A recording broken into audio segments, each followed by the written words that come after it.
Hello, everyone. Tighten your seatbelt and be ready to listen to one of the legend person.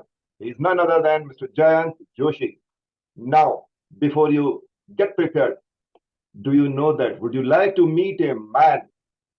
Yes, a man who has designed and developed more than 300, yes, 300 space hardwares for the various satellite missions. Yes, he's none other than Mr. Jayant Joshi, who is with us. He is ex-scientist from ISRO, and ISRO stands for Indian Space Research Organization. It is one of the biggest space research organization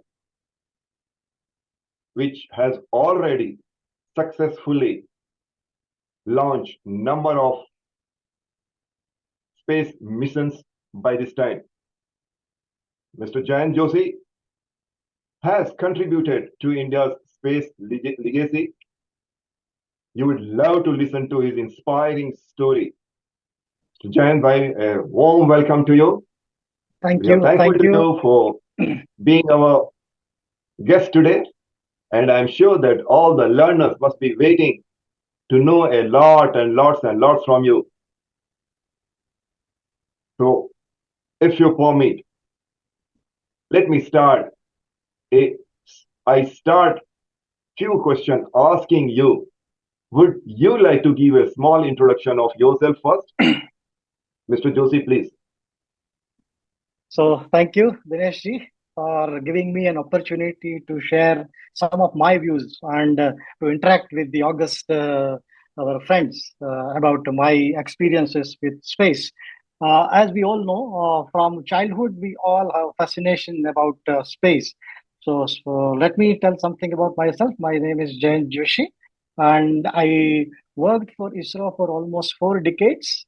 I come from a very small village where we had very few facilities during my schooling time. I pursued my engineering from LD College of Engineering in Ahmedabad, and then I joined ISRO.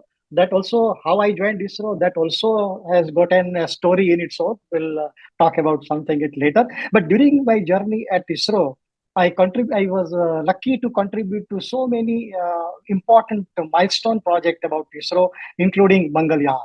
So that is the journey that starting from the first communication satellite which the country made, that is called Apple.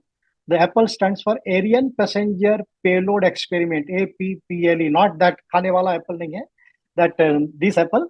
So I was so lucky that I could get an opportunity to design some of the important subsystem for the country's first communication satellite, that is called Apple, and I was able to contribute even to Mangalyaan and GSAT 16. There were some about 25 satellite mission I could contribute immensely.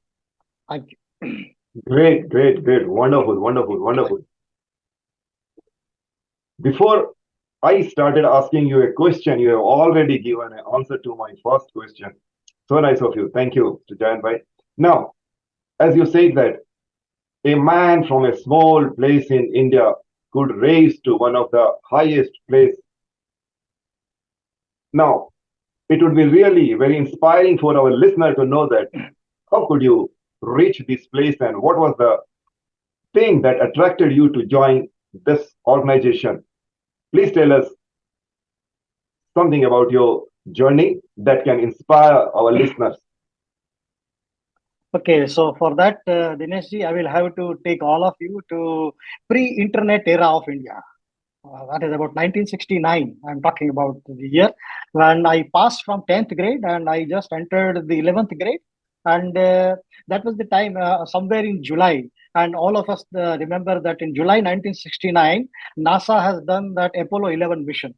And that was the July is the time where in India we have the commencement of our new academic year in the school. So it was July, so it was a rainy season. So we have a lot of rain, lot of clouds, and you hardly see sun some many of the days and like that. So on those days, because we all know that internet in India started in 1986, but it was available to public only in 1995. So in 1969, there was no internet.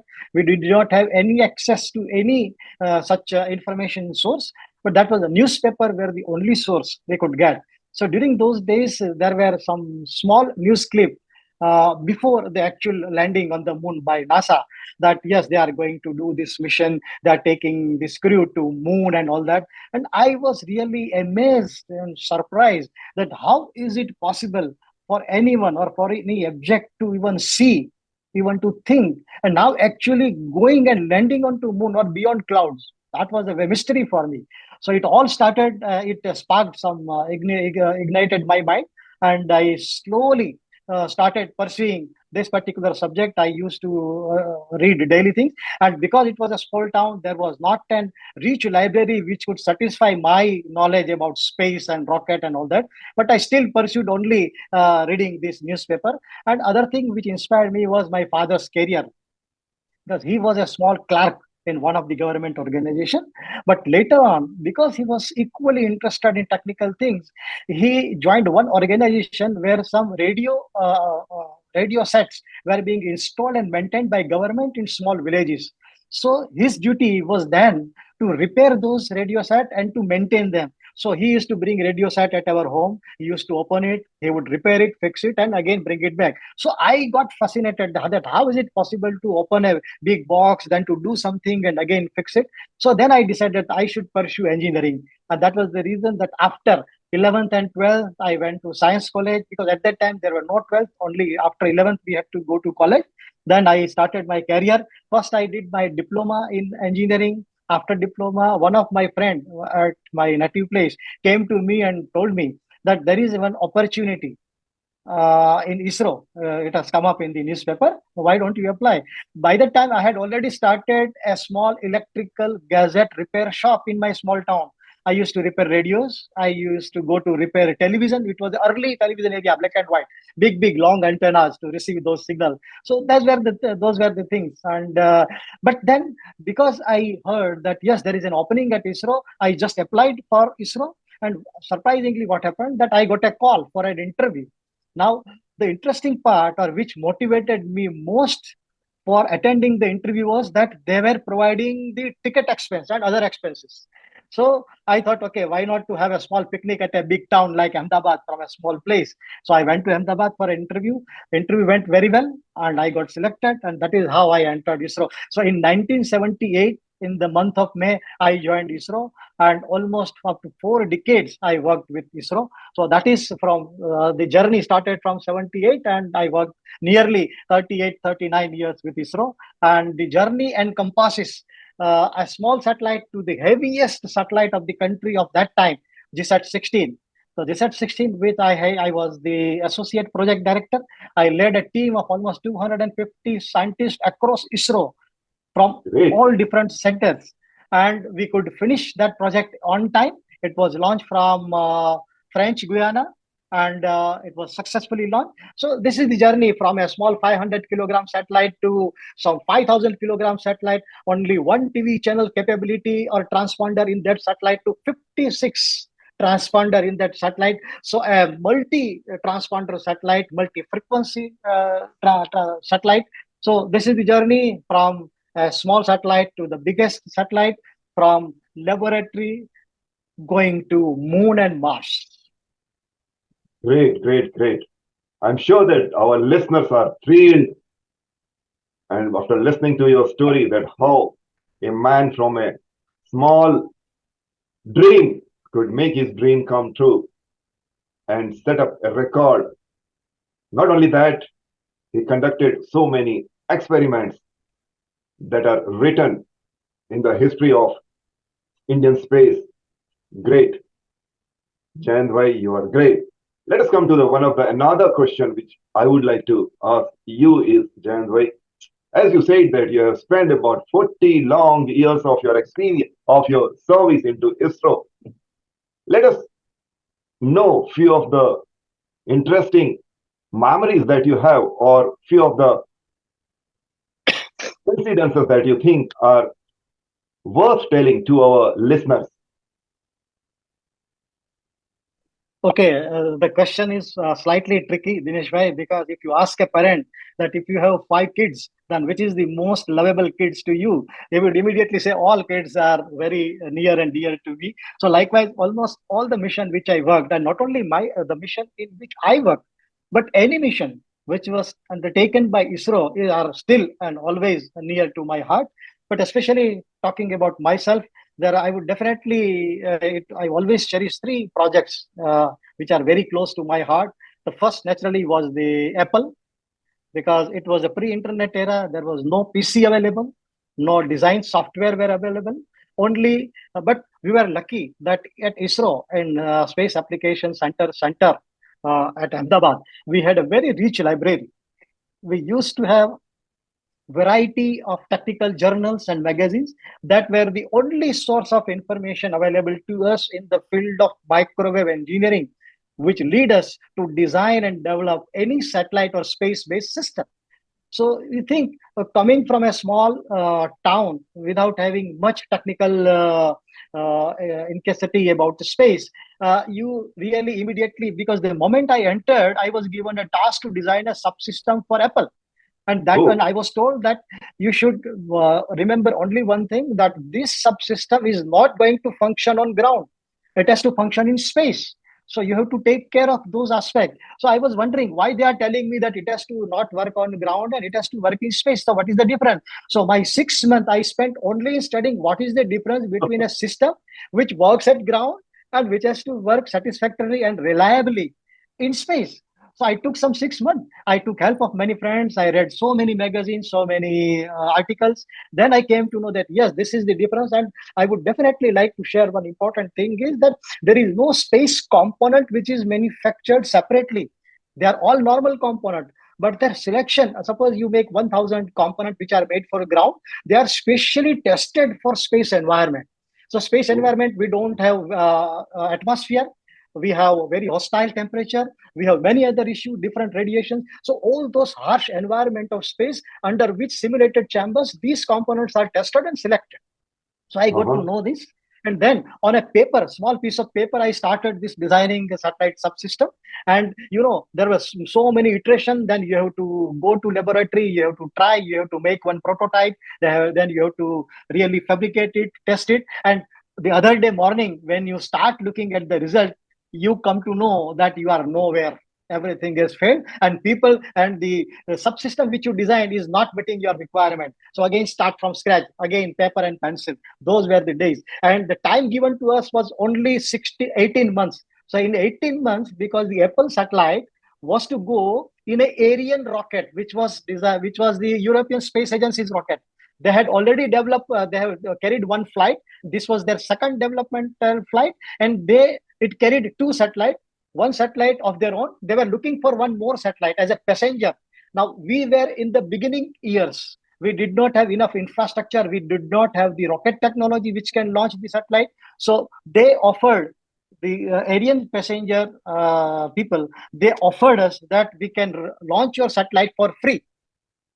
So at that time, it was a big offer. So we were told that if you are able to design a satellite in 16 months, we will launch it for free. So there was a task that you have to meet the deadlines. So within 16 months, we have to design a satellite. 6 months I spent only in studying what is space. So that was the difficulties, but success, we could design the different subsystems which were meant for a satellite, and really feel pride. And even today, I get very excited when I talk about Apple, that was the country's first communication satellite. And it was not only important that it was first, but it was important because it was going to pave the way for India in the space race. And as Vikram Sarabhai, the founding father of Indian space program, he always told that we are not in race with any country. We are race with our own self. We need to design a system which helps in betterment of a standard of living of a common man. So that those were the days. We always keep in mind what is the interest of a common man of our country. And if we talk about 1960s and 1970s, we were a very young independent country. We did not have enough agriculture produce to feed our country. And on those days, if somebody talks about undertaking space mission, people would laugh at it. But those were the visionary ideas of Vikram Sarabhai. He told and convinced the then government that yes, country like India must undertake space mission only for the development, all round development of our country. So that was the first thing Apple. The second was Inset 3E, that it was Inset 3 was a series A, B, C, D, E, but Inset 3E, at that time a new frequency band was introduced, and among the people we are sitting engineers, some 40 engineers were sitting, and our chief told that, is there anyone who can take up the challenge of designing at the new frequency band, that is KU band? So as you know that if you go at higher frequency, things becomes more and more challenging. Your component size becomes very small and small. So like that, no, everybody was quiet. And surprisingly, I didn't know from where did I get the courage. I got the message from my heart, and I raised my finger. Okay, I will do it. Good. So, yeah, I Beautiful. took that Lovely. challenge, and I could design successfully that KU band subsystem. Then INSET 4B, that was another mission. This is the three missions which I always cherish and very close to my heart, because INSET 4B satellite, 4 satellite, was an unsuccessful mission.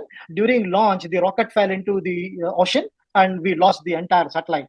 So, for a continuation of the services to the user, we had to launch within 1 year a new satellite. That was INSET 4B. It was an follow-on mission, and any satellite mission generally take 2 to 3 years. But we are given a challenge that we have to complete in 1 year. So I took up that challenge, and as a project manager of that particular satellite, within 1 year, I could complete those that satellite. These are three things very close to my heart.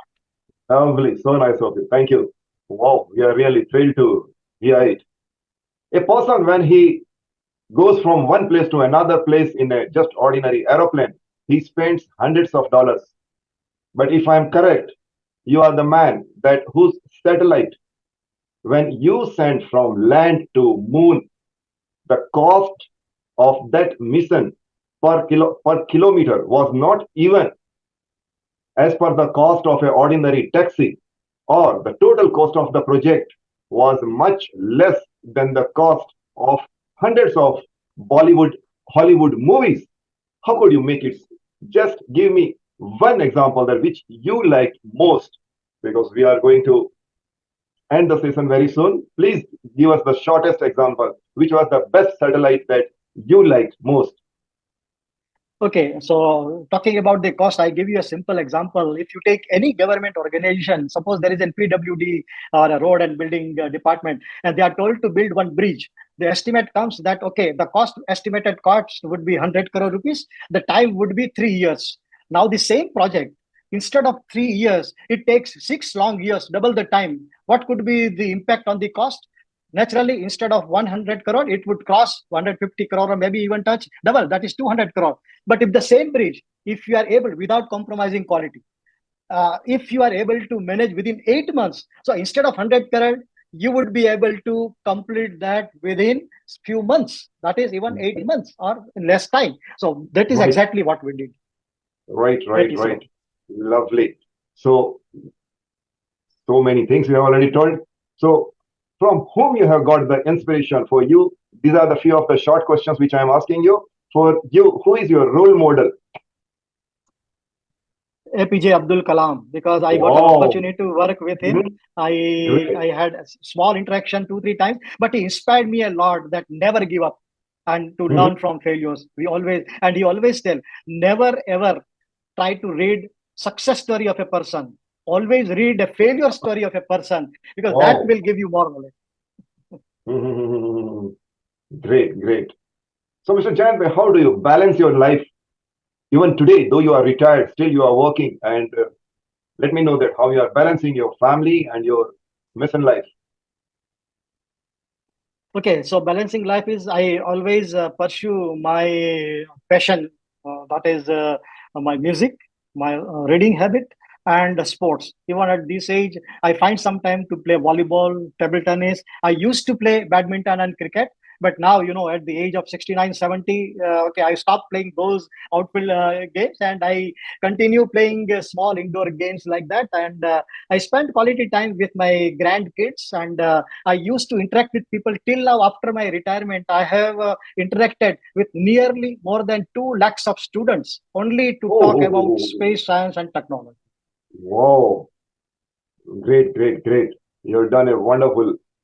Okay, so with this achievement, please give us in one sentence that what lesson you would like to tell to our listeners so that they can remember and they can utilize that quote in their life,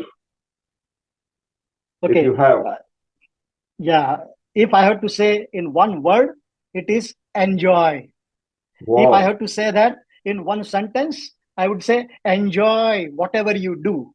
And last thing, Huh? if I ask somebody or anybody that what is the opposite of a word success, everybody would say it's failure. So I Mm-hmm. always say failure is not an opposite of success, it is always a part of success. We learn Oh, so great. many things from failure.